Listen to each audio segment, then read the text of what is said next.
Shalom, selamat pagi Bapak Ibu Saudara yang dikasihi Tuhan. Kita bertemu kembali dalam acara Renungan Pagi Spiritual Life. Pagi hari ini kita akan melanjutkan pembacaan Alkitab kita yang terambil dari Filipi 3 ayat 1b sampai 16. Judul perikop itu adalah kebenaran yang sejati. Saya akan membacakan bagian firman Tuhan ini bagi Bapak Ibu Saudara sekalian. Menuliskan hal ini lagi kepadamu tidaklah berat bagiku dan memberi kepastian kepadamu. Hati-hatilah terhadap anjing-anjing, hati-hatilah terhadap pekerja-pekerja yang jahat, hati-hatilah terhadap penyundut-penyundut yang palsu, karena kitalah orang-orang bersunat yang beribadah oleh Roh Allah dan bermegah dalam Kristus Yesus dan tidak menaruh percaya pada hal-hal lahiriah. Sekalipun aku juga ada alasan untuk menaruh percaya pada hal-hal lahiriah. Jika ada orang lain menyangka dapat menaruh percaya pada hal-hal lahiriah, aku lebih lagi. Disunat pada hari ke-8 dari bangsa Israel, dari suku Benyamin, orang Ibrani asli. Tentang pendirian terhadap hukum Taurat, aku orang Farisi. Tentang kegiatan, aku penganiaya jemaat. Tentang kebenaran dan dalam menaati hukum Taurat atau tidak bercacat. Tetapi apa yang dahulu merupakan keuntungan, bagiku sekarang kuanggap sebagai kerugian karena Kristus. Malahan segala sesuatu kuanggap rugi karena pengenalan akan Kristus Yesus, Tuhanku. Lebih mulia daripada semuanya. Oleh karena dialah aku telah melepaskan semuanya itu dan menganggapnya sampah, supaya aku memperoleh Kristus. Dan berada dalam dia bukan dengan kebenaranku sendiri, karena menaati hukum Taurat, melainkan dengan kebenaran karena kepercayaan kepada Kristus, yaitu kebenaran yang Allah anugerahkan berdasarkan kepercayaan. Yang ku kehendaki ialah mengenal dia dan kuasa kebangkitannya dan persekutuan dalam penderitaannya, di mana aku menjadi serupa dengan dia dalam kematiannya, supaya aku akhirnya beroleh kebangkitan dari antara orang mati. Bukan seolah-olah aku telah memperoleh hal ini atau telah sempurna, melainkan aku mengejarnya, kalau-kalau aku dapat juga menangkapnya, karena aku pun telah ditangkap oleh Kristus Yesus. Saudara-saudara, aku sendiri tidak menganggap bahwa aku telah menangkapnya. Tetapi ini yang kulakukan, aku melupakan apa yang telah di belakangku dan mengarahkan diri kepada apa yang di hadapanku. Dan berlari-lari kepada tujuan untuk memperoleh hadiah, yaitu panggilan surgawi dari Allah dalam Kristus Yesus. Karena itu, marilah kita yang sempurna berpikir demikian. Dan jikalau lain pikiranmu tentang salah satu hal itu akan dinyatakan Allah juga kepadamu. Tetapi baiklah tingkat pengertian yang telah kita capai, kita lanjutkan menurut jalan yang telah kita tempuh. Saudara yang dikasihi Tuhan, di dalam perikop yang baru saja kita baca, Rasul Paulus menasihatkan jemaat di kota Filipi untuk memusatkan hidup mereka hanya kepada Kristus dan meninggalkan dosa-dosa yang bisa merintangi mereka untuk bisa mengenal Kristus dengan lebih intim lagi. Saudara, salah satu hal yang menarik dalam perikop ini adalah terletak di ayat 10. Dikatakan di sana, yang ku kehendaki ialah mengenal dia dan kuasa kebangkitannya dan persekutuan dalam penderitaannya, di mana aku menjadi serupa dengan dia dalam kematiannya. Saudara yang dikasihi Tuhan, di dalam dalam ayat yang baru saja kita baca itu ayat 10, di sana Rasul Paulus menjelaskan kerinduan yang kuat untuk mengenal Kristus dengan lebih dalam lagi, dengan lebih intim lagi. Saudara, kita tahu bersama bahwa Rasul Paulus adalah seorang yang memiliki pengetahuan yang sangat luas. Dia memiliki pemahaman yang sangat dalam tentang Alkitab, tentang firman Tuhan. Dan karena itu pengajaran-pengajaran Rasul Paulus sudah Tuhan gunakan untuk menjadi dasar membangun jemaat pada abad pertama. Dan banyak orang diberkati oleh pelayanan Rasul Paulus. Tapi kalau kita membaca bagian ini, kita menemukan bahwa Rasul Paulus sendiri tidak merasa puas bahwa dia ingin semakin lebih dalam mengenal Tuhan.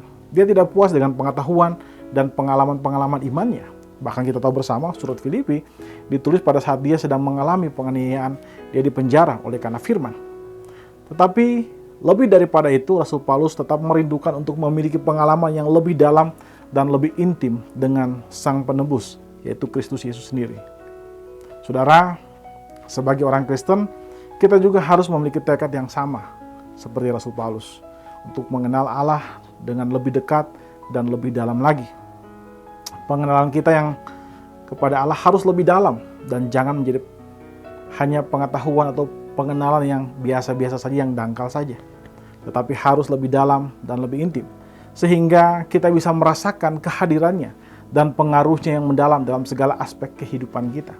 Sama halnya dengan Rasul Paulus, dia berkata bahwa dia ingin bersekutu di dalam penderitaannya.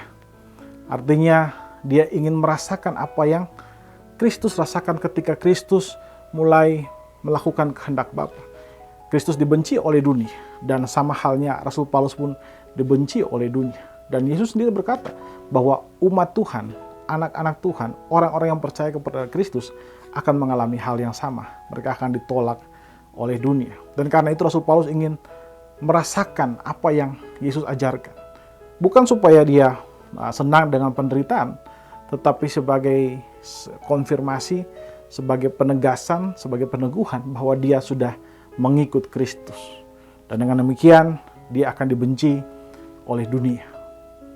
Saudara, untuk menjadi seorang yang mengenal Allah dengan lebih intim, maka kita harus memiliki komitmen untuk mencari Kristus dengan sungguh-sungguh. Kita harus bersedia meninggalkan dosa kita. Kita harus membuka hati kita, membuka pikiran kita untuk belajar firman Tuhan. Kita harus mempraktekkan doa dengan tekun, membaca Alkitab dan menuruti panggilannya di dalam kehidupan kita.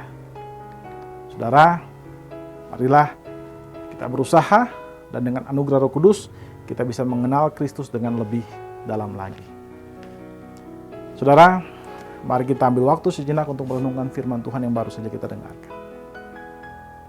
Saudara, apakah saudara sudah siap untuk memiliki tekad yang sungguh-sungguh mencari Kristus dan meninggalkan segala penghalang yang menghalangi hubungan saudara dengan Kristus? Mari kita ambil waktu sejenak untuk mendoakan hal tersebut.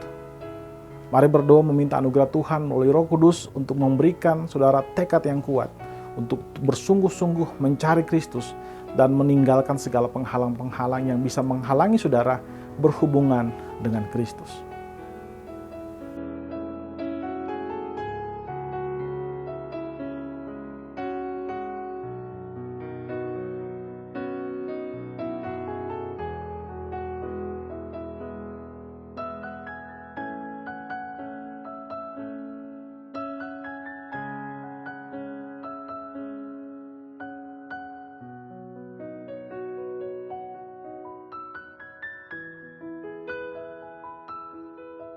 Saudara, marilah kita terus berusaha untuk semakin mengenal Kristus.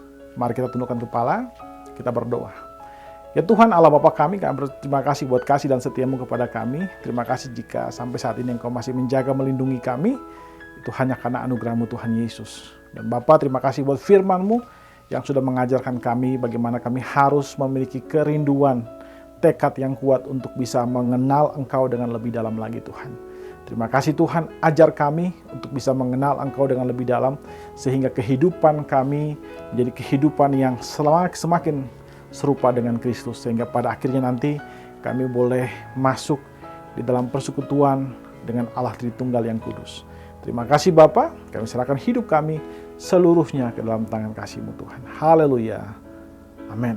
Amin. Bapak Ibu Saudara yang dikasihi Tuhan, selamat pagi, selamat beraktivitas, dan Tuhan Yesus memberkati kita semua.